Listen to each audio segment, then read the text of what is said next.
Hello, welcome back sa atong channel nga CGK TV, ang lugar diin magpatubo sa imuha, sa imong espirituhanon nga pagkinabuhi ug dinhi karon atong hisgutan ang usa ka topiko nga maghatag sa atoa og lig-on nga pundasyon sa atong pagtuo ngadto sa Ginoo. Kung bago ka pa lang dinhi, hit ang atong subscribe button ug ayaw kalimtip pag hit ang notification bell aron nga ma-notify ka kung doon natay bag-o nga video nga atong i-upload. Karon atong hisgutan ang usa ka butang diin mao'y pamaagi step by step na to kung unsa ang way para mulig-on ang atong pagtuo sa Ginoo. Adunay 5 ka hilisgutan na karon nga pamaagi aron nga malig-on gyud ang atong pagtuo. Ug ayaw gi-skip kini nga video kay sa katapusan ako ihatag ang pinakalabing importante unsaon pagpalig-on sa pundasyon sa atong pagtuo. Tara atong sugdan. Number 1, igsoon, seek God by prayer and worship. Kini nga pamaagi makabuhat ka og lig-on nga pundasyon sa imong pagtuo pinaagi sa pagampo og pagtuon sa iyang pulong. O ang atong buhaton igsoon is aduna tay mga pagday kay nagingon man ang pulong sa Ginoo dinha sa unang Tesalonica kapitulo 5 bersikulo 16 hangtod sa 18 ningon dinhi, pagmalipayon kamo kanunay pagampo sa tanang panahon ug pagpasalamat kamo bisag unsay modangat kaninyo, kini mao ang kabubuton sa Dios nga buhaton ninyo sa ngalan ni Kristo Jesus. So igsoon, ingon ana ang atong buhaton, padayon lang, kabalo ko nga dili sayon ng tanan, pero pinaagi sa paghatag nato og panahon sa Dios o pag-build og relation sa iya pinagis pagampo og pagday, diha igsoon magsugod ta pagkasabot tungod saan. Mao ni atong buhaton, study God's word and meditate. Atong tun-an ang pulong sa Dios matag adlaw kay mo kanay giingon sa Ginoo sa mga gikinahanglan gyud nato kay nga naman igsoon kinahanglan mausab kining atong pangunahuna.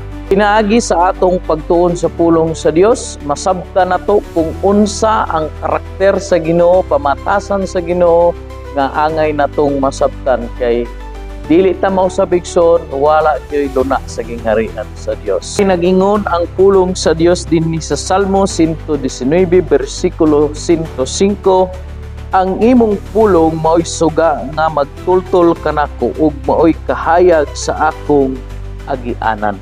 So igsoon pinaagi sa pulong sa Dios atong masabtan igsoon nga mahayagan ta diha siyang pulong igsoon or masabtan nato unsa ang karakter sa Dios ug unsa ang iyang mga saad nga kanato. Ug ang ikatulo igsoon mao ni giingon dinhi nga living in obedience to God's command. So unsay pasabot ana?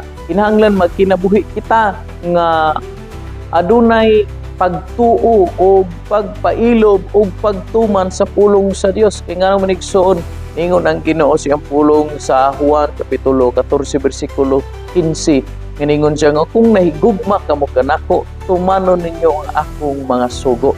Una nga, kung tinuot ang nahigugma sa Dios o gusto ta magbaton og lig-on nga foundation nito kaniya, atong hinumduman ang iyang mga sugo. Ang tinuod igsoon nga gugma nga sa Dios igsoon, atong ipakita ang atong pagtuga, atong palig-unon kining pagtuha pinaagi sa pagpamati, pagtuman og pagbuhat sa pulong sa Dios. Kay nagingon ang pulong sa Ginoo dinha sa Santiago kapitulo 1 bersikulo 22 nga dili lamang kita kutob sa pagpamati sa pulong Dios hinuon ato kining tumanon. Ingon ana igsoon atong ipakita ang tinuod nato nga himo niini pagpamatuod nga kita iya sa Dios pinaagi sa pagtuman nato sa iya ug paghimo sa iyang kabubuton. Ug karon kung anaga pud ka nagpadayon kag tanaw wala ka ning skip ani nga video, so pakihit sa atong subscribe button igsoon aron nga ma-notify ka sa matag video nga atong ginahimo o kung mahimo i-share kini sa imong mga loved ones aron nga kini nga video makahatag usab og pagtuo ngadto kanila ug makapalig-on sa pundasyon sa ilang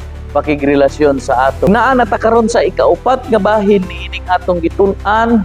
So karon igsoon ang ikaupat nga angay natong buhaton makig-fellowship ta ngadto sa other believers. Ngano man igsoon kay pinaagi kanila igsoon madunggan nato mga testimonyo nga hinatabo sila kinabuhi mga kadaugan nga ilang nahimo o naghimo sa Ginoo sa ila igsoon, dugang kana siya nga maghatag nato og kalig-on o makita nato nga kung naglisod ta, dili ang day kita lisod, kung dili naa pa gyud mas lisod nato, mao na nga palig-unon pa gyud nato ang atong pagtuo diha sa Ginoo. Pulong sa Dios nagingon din na sa Hebrewhanon kapitulo 10 bersikulo 24 hangtod sa 25 ning ingon siya dinhi, hallelujah, magdinasigay kita sa pagpakita sa gugma o sa pagbuhat sa maayo. Dili nato undangon ang batasan sa pagtigom sama sa gibuhat sa uban.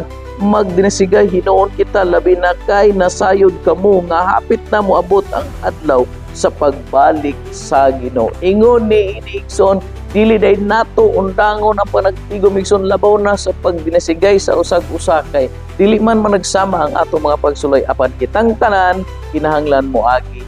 Ug ang ikalima igsoon ang pinakatapusan nga mo ni akong giingon kagaina nga dili dapat nimo i-skip mao kini siya.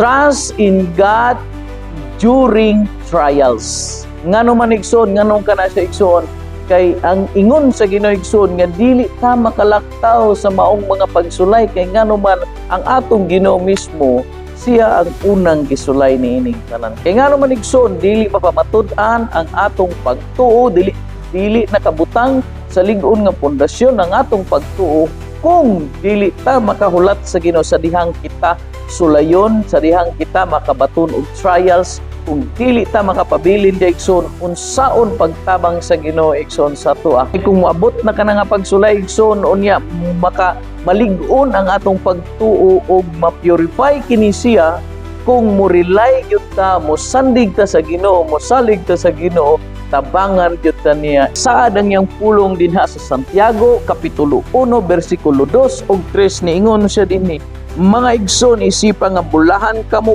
kun ang tanang matang sa pagsulay moabot kaninyo kay nasayod kamo nga ang inyong pagtuo gisulayan lamang aron kamo mahimong magmalahutayon. So mo na igsoon ang giingon sa Ginoo igsoon nga kung gusto ta nga makabaton gyud og kalig-on nga pundasyon sa pagtuo nato ngadto sa Ginoo, mao ni say atong buhaton sa panahon nga kita tintalon isipon nimo o sa panahon nga kita sulayon isipon nimo nga bulahan ka. Ug dili nato kalimtan nga nagsaad sa igsoon sa iyang pulo sa nato kini dinha sa 1 Korinto kapitulo 10 bersikulo 13 ug kini ang timan kanunay igsoon, hallelujah. Ningon siya, ang tananang tentasyon nga naagian ninyo, naagian usab sa kadaghanan. Kay ang Dios mutuman gayud sa iyang saad ug dili siya mutugot nga tintalon kamo kun labaw sa inyong madaog. Kay sa panahon nga tintalon kamo maghatag siya kaninyo kusog aron kamo makalahutay ug makalingkawas gikan niini. Sa ibot pasabot igsoon ngano nga kinahanglan ka nga mosalig sa Dios kay sa diha ay nga moabot kanang tanang tentasyon o mga pagsulay igsoon muhatag day ang Ginoo sa imuha og sug pamaagi aron ka makalingkawas. So dili pwede igsoon nga mo skip ka, mo hawak ka, mahadlok ka, mo talaw ka kay ngano man unsaon pagdawat nimo sa tabang sa unsaon pagdawat nimo sa iyang ipaabot sa imuhang tabang. Mo igsoon kung kini nga video una ba kini balyo sa imo, paki-share igsoon og ayaw gyud kalimot og subscribe niining atong channel igsoon ug paki-hit sa notification bell aron nga ma-notify ka kanunay sa akong video kung mag-upload nako. Salamat kayo. This is CGK TV, ang inyong alagad, Pastor Jimbert Baryoga. Sign out. Bye-bye.